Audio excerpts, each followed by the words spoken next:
and the right way to live.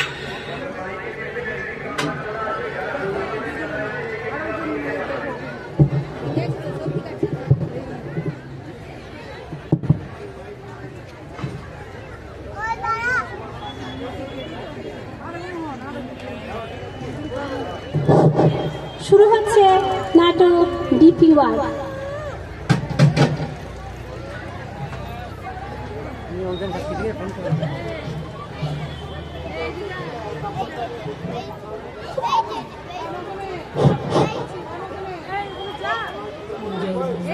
জয় গুরু, জয় গুরু।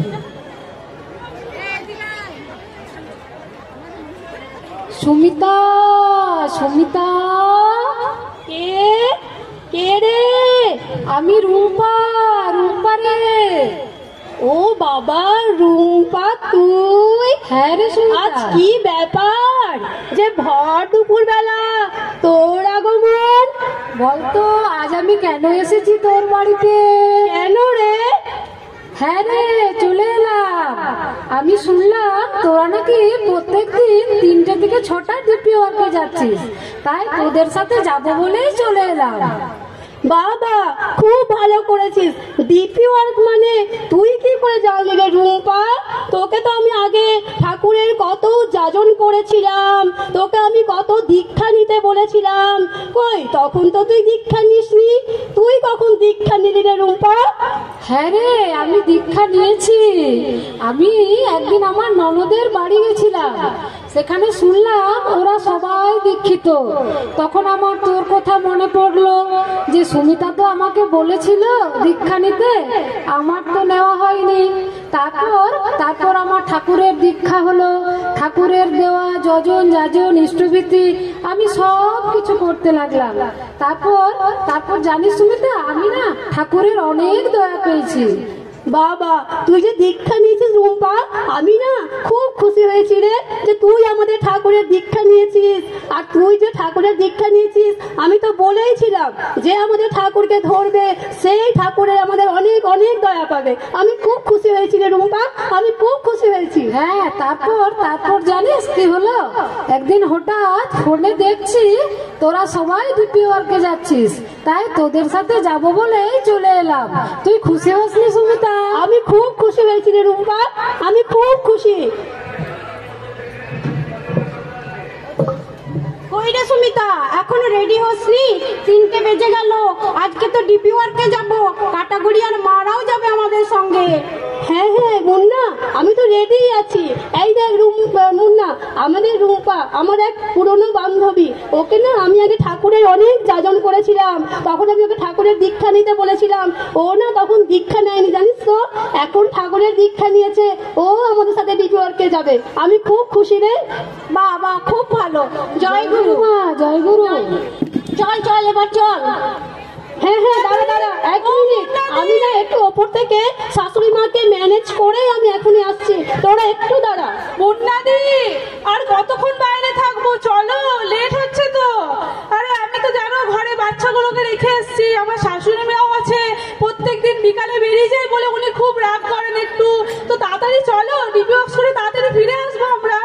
আরে থাম থাম বৈশাখী, শাশুড়ি মা যখন রাগ করছে তখন প্রতিদিন না বেরোলেই হয়, সপ্তাহে একদিন বেরোলেই তো হয়। না না, এটা তুমি কি বলছো? যাবো না, ডিপি ওয়ার্কসে যাবো না? আচার্যদেব দাদা আমাদেরকে বলেছেন আমি ঘরে সমস্ত কাজ করছি, আর ডিপি ওয়ার্কসে যাবো না? ওটা তো আমাদের অক্সিজেন। ডিপি ওয়ার্কসে না গেলে কি করে হবে? শাশুড়ি মা একটু করুক রাগ, তারপর ঘরে এসে ঠিক বানিয়ে নেবো। শাশুড়ি মা আছেন বলেই তো আমি যেতে পারছি ডিপি ওয়ার্কসে, নাহলে কি করে বেরোতাম বলো? চলো চলো, এখন তাড়াতাড়ি চলো, লেট হচ্ছে। চল চল, এবার চল। হ্যাঁ হ্যাঁ, চল চল, আমরা সবাই মিলে একসাথে ডিপি ওয়ার্কে যাই। আমাদের আচার্য দাদা বলেছেন না, প্রত্যেকে সবাই মিলে একসাথে আনন্দ করতে করতে আমরা ডিপি ওয়ার্ক করতে যাব। চলো চলো, খুব আনন্দ হবে। চলো চলো চলো। বন্দে পুরুষোত্তম, বন্দে পুরুষোত্তম, বন্দে পুরুষোত্তম।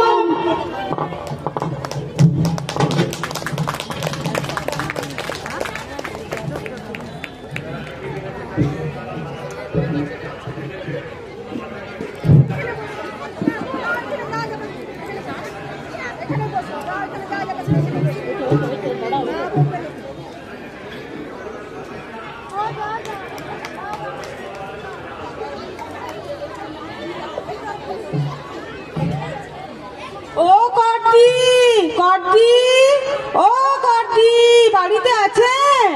হ্যাঁ গো, বাড়িতে আছি। এই যে দেখুন কাকে নিয়ে এসেছি, দেখুন কে এসছে? এই যে মন্ডলপুরের এই ছেলেটি তো একদম গলে গেছিল এর শরীর, তাই এখন ডিপি ওয়ার্ক করে আমাদের সুকৃতি মা, একে তো ডাক্তার সবাই জবাব দিয়েছিল যে এর তো কোনোদিন আর শরীর ভালো হবে না, এ তো গলে গেছিল পুরো শরীর। তাই সুকৃতি মা আমাদের মন্ডলপুরের মা আচার্যদেব দাদার কাছে নিবেদন করেছিলেন। নিবেদন করার পর আচার্যদেব দাদা বলেছিলেন এই ছেলেটি দীক্ষা দেওয়া হোক। দীক্ষা নেওয়ার পর আমাদের ঝুমাদিকে আচার্যদেব দাদা বলেছিলেন যে ওকে ডাক্তার দেখানোর দায়িত্ব দিয়েছিলেন আরজি মেডিকেল কলেজে। তাই সে আরজিকর মেডিকেল কলেজে ডাক্তার দেখিয়ে আজ দেখুন সম্পূর্ণ সুস্থ হয়ে আজ ঠাকুরের জন্মোৎসবে ঠাকুরের দয়ার কথা বলার জন্য এখানে এসেছেন। দেখুন না, ওদের মুখ দিয়েই বলবে ঠাকুরের কত দয়া পেয়েছে। জয় গুরু। আমি এখন ভালো আছি, ঠাকুরের দীক্ষিত নিয়ে আমি খুব ভালো আছি। জয় গুরু। এই যে আরো দেখছেন না শিয়ারসোলের মারা, এই শিয়ারসোলের মা দিকে আমরা যাজন করেছিলাম, এরা তো ইষ্টবৃত্তি সব ছেড়ে দিয়েছিল, এখন ইষ্টবৃত্তি করছে, এখন যাজন ইষ্টবৃত্তি করছে।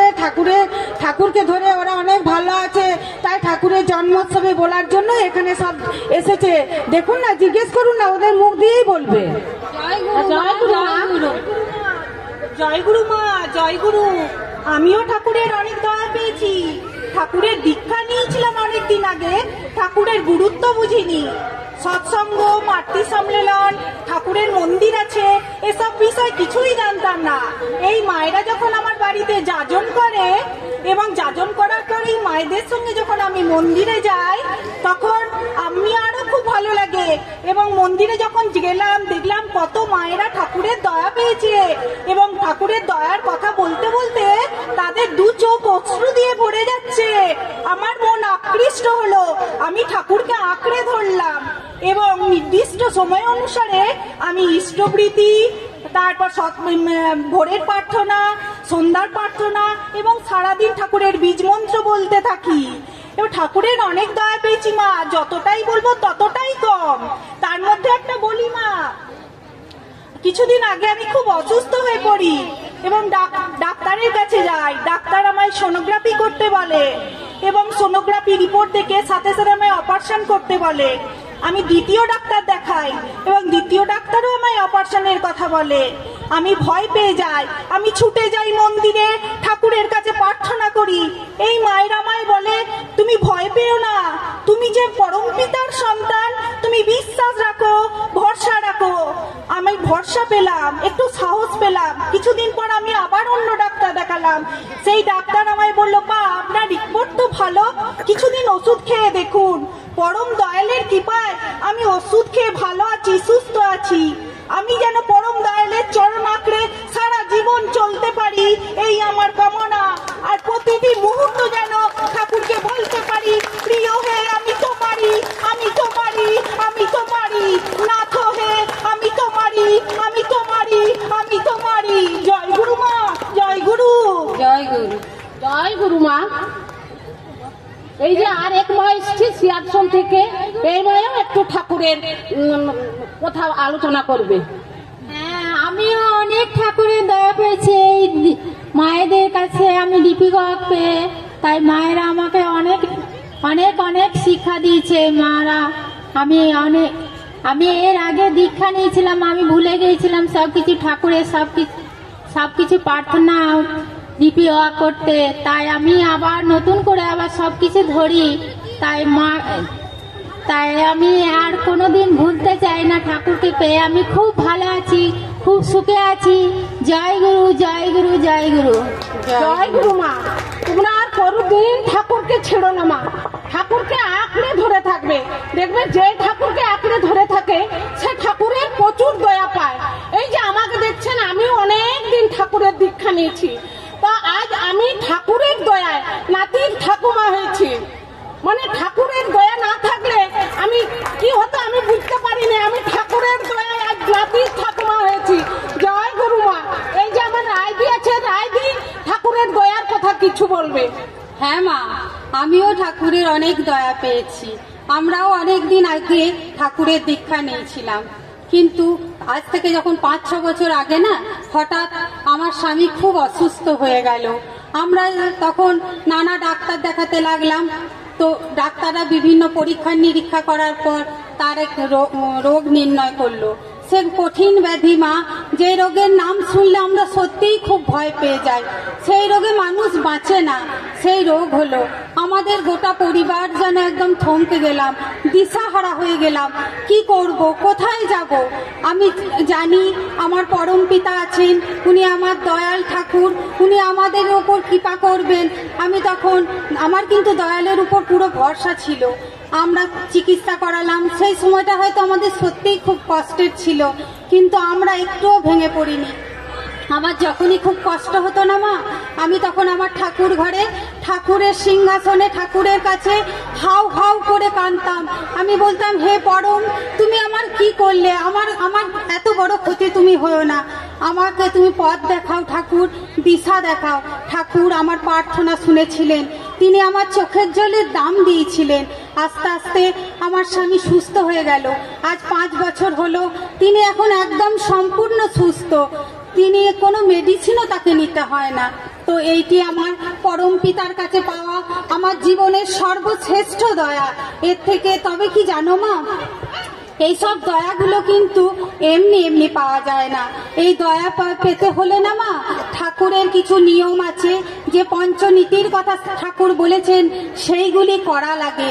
আমি যেমন যজন যাজন ইষ্টভীতি সস্তৈনিক সদাচার, এইগুলো যদি করা লাগে না, করতে পারি, তবে আমরা ঠাকুরকে উপলব্ধি করতে পারি বা ঠাকুরের দয়া পাই। যেমন আমরা ইষ্টভীতিটা আমাদের হচ্ছে মঙ্গলযজ্ঞ। এটা আমাদের খুব নিষ্ঠা সহকারে করতে হয়। যেমন খুশি করা যায় না, যখন তখন করা যায় না। খুব ভোরবেলা উঠে বাড়ির কোনো কাজ না করে নিজেকে যতটা সম্ভব শুদ্ধ করে নিয়ে ঠাকুরকে চরণে আমাদের যেতে হয়। ঠাকুরের ওই যে চক্র ফটোটা আছে না, সেটা নিয়ে আমাদের একটুখানি নাম ধ্যান করতে হয়। তারপর খুব ভক্তি ভরে পবিত্র মনে আকুতি নিয়ে সেই ঠাকুরের ইষ্টভীতির অর্ঘ্যটি মন্ত্র দিয়ে করতে হয়। এইভাবে ঠিক 30 দিন করার পর ঠাকুরের সেই ইষ্টভীতির অর্ঘ্যটি আমাদের যথাযথ স্থানে পাঠাতে হয়। 31 দিনেও পাঠানো যায় না, আবার 29 দিনেও পাঠানো যায় না, ঠিক 30 দিনের দিনই পাঠাতে হয়। তাহলে আমরা ঠাকুরের দয়া পাওয়া যায়। এখন তো আমাদের আচার্যদেব দাদা ইষ্টভীতি পাঠানোর জন্য অনেক সুবিধে করে দিয়েছেন। এখন তো আমরা ঘরে বসেই ইষ্টভীতি দিতে পারি অনলাইনের মাধ্যমে। তাছাড়াও চারিদিকে অনেক উপযোজনা কেন্দ্র হয়েছে, সেখানেও আমরা যেতে পারি। এইভাবে করলে আমরা ঠাকুরের মঙ্গল পাই, ঠাকুরকে উপলব্ধি করি, ঠাকুরকে দয়া পাই। আপনারা প্রত্যেকে ঠাকুরকে নিয়ে চলুন, খুব ভালো থাকুন, আনন্দে থাকুন। আমি সবাইকে প্রত্যেকের ইষ্টময় ও মঙ্গলময় জীবন প্রার্থনা করি। ব্যাস, এইটুকুই আমার বলা ছিল। আবার সময়ের সঙ্গে সঙ্গে কিন্তু আমাদের ইষ্টভীতির অর্ঘ্যটাও বাড়ানো লাগে, তবেই তো আমরা ঠাকুরের দয়া পাই। জয় গুরু। বন্দে পুরুষোত্তম, বন্দে পুরুষোত্তম, বন্দে পুরুষোত্তম। জয় গুরু।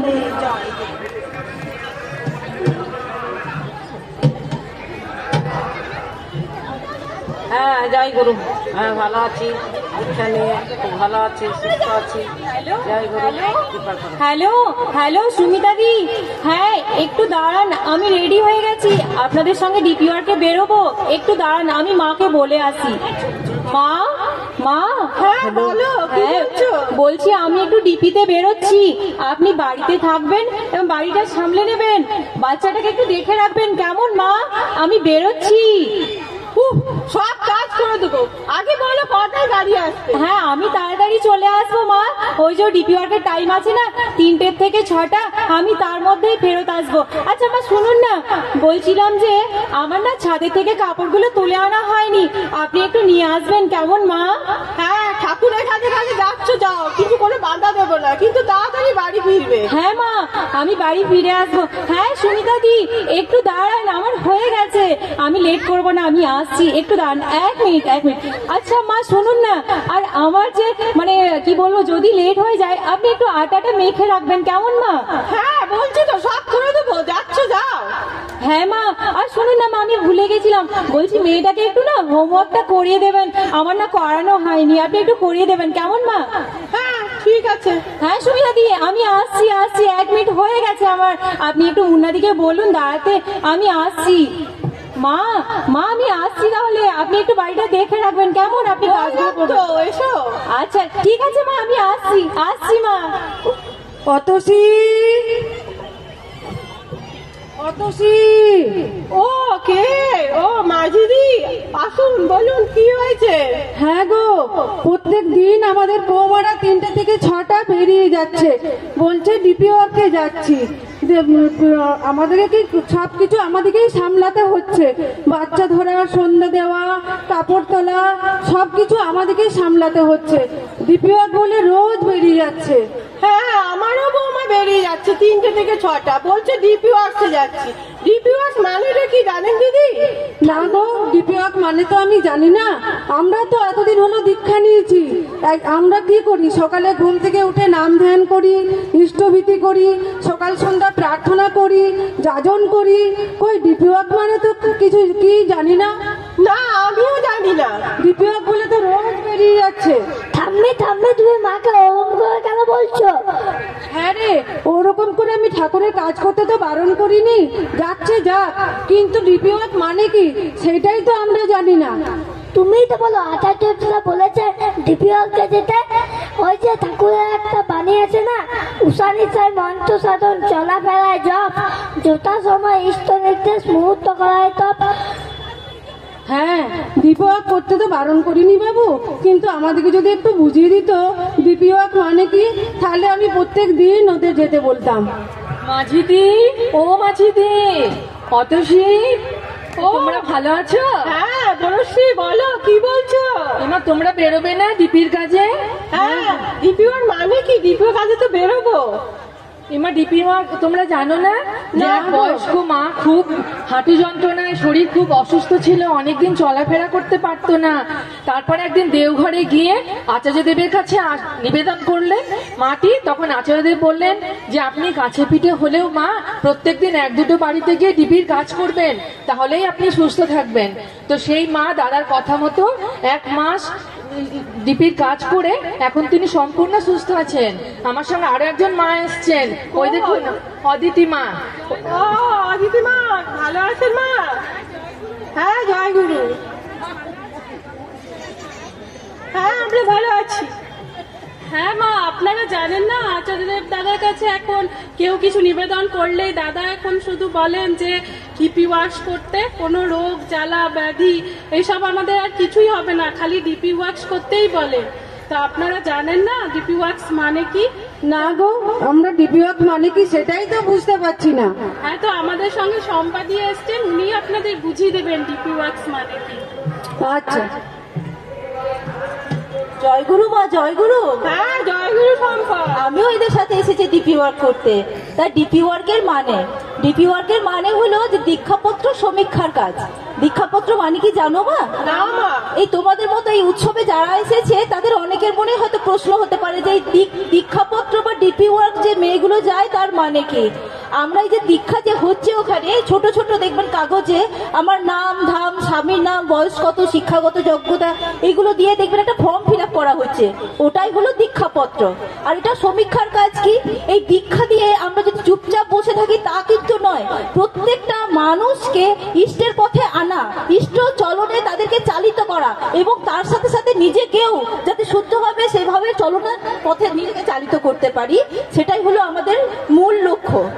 আমাদের পূজনীয় সিপাইদা বলছেন যে আচরণ বাক্য কর্ম চলা আমাদের বাঁচাবার আর উৎস হয় তাকেই জানিস ধর্ম বলে, নইলে ধর্ম কিছুই নয়। এই ডিপি ওয়ার্ক ব্যাপারে আমাদের সিপাইদা বলছেন যে আমরা যে প্রত্যেকদিন শাক বাজাই, উলু দিই, ধূপ দেখাচ্ছি, এগুলো পুজোর একটা আয়োজন মাত্র, এগুলো কিন্তু ধর্ম নয়।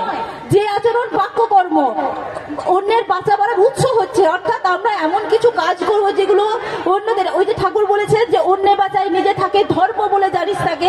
আমরা তো প্রত্যেকটা কথাই নিজেদের ধর্ম নিয়েই বলে থাকি। এটাই হলো ধর্ম, কি শুধু নিজে যে বেঁচে থাকবো যজন যাজন ইষ্টভীতি সস্তৈনী সদাচার ঠাকুরের পঞ্চনীতি নিয়ে আমি আমার বাড়িকেই ভালো রাখবো, এটা কিন্তু নয়। অন্যেরাও যাতে আমার পারিপার্শ্বিক যারা আছে, আমার পরিবেশের মধ্যে যারা আছে, তাদের প্রতি প্রত্যেককেই ইষ্টমুখী চলনে আমাদেরকে চালিত করতে হবে। তাদের প্রতি প্রত্যেককেই কার বাড়িতে প্রার্থনা হচ্ছে কিনা, সে নিয়মিত সত্যানুসরণ পাঠ করে কিনা, তার বাড়িতে ঠাকুর ঠিকভাবে সাজানো আছে কিনা। আমরা ডিপি ওয়ার্ক করতে গিয়ে, এই দীক্ষাপত্র সমীক্ষার কাজ করতে গিয়ে অনেক বাড়িকে মানে ভালোভাবে তৈরি করতে পেরেছি। কিভাবে? কারোর বাড়িতে দেখলাম বিশাল বাড়ি, অথচ ঠাকুরের জায়গায় ছোট্ট মতো। তাদেরকে বলি তুমি যেমন নিজে ভালোভাবে থাকছো, তোমার ঠাকুরের জায়গাকেও ঠিক সুন্দরভাবে সেরকম ভাবে তোমার সিংহাসন সাজাও। শুধু সেই সিংহাসনে নয়, তোমার হৃদয় সিংহাসনে যাতে তোমার ঠাকুর বসতে পারে, ওই জন্য তুমি যজন যাজন আর ইষ্টভীতি এই তিনটে প্রত্যেকদিন সুন্দরভাবে পরিপালন করে যাও। তারপরেও যখন তুমি আরো যাচিত হবে, তখন তুমি সস্তৈনী আর সদাচারের মধ্যে নিজেকে পরিচালনা করো, তবেই হবে তুমি ঠাকুরের মানুষ।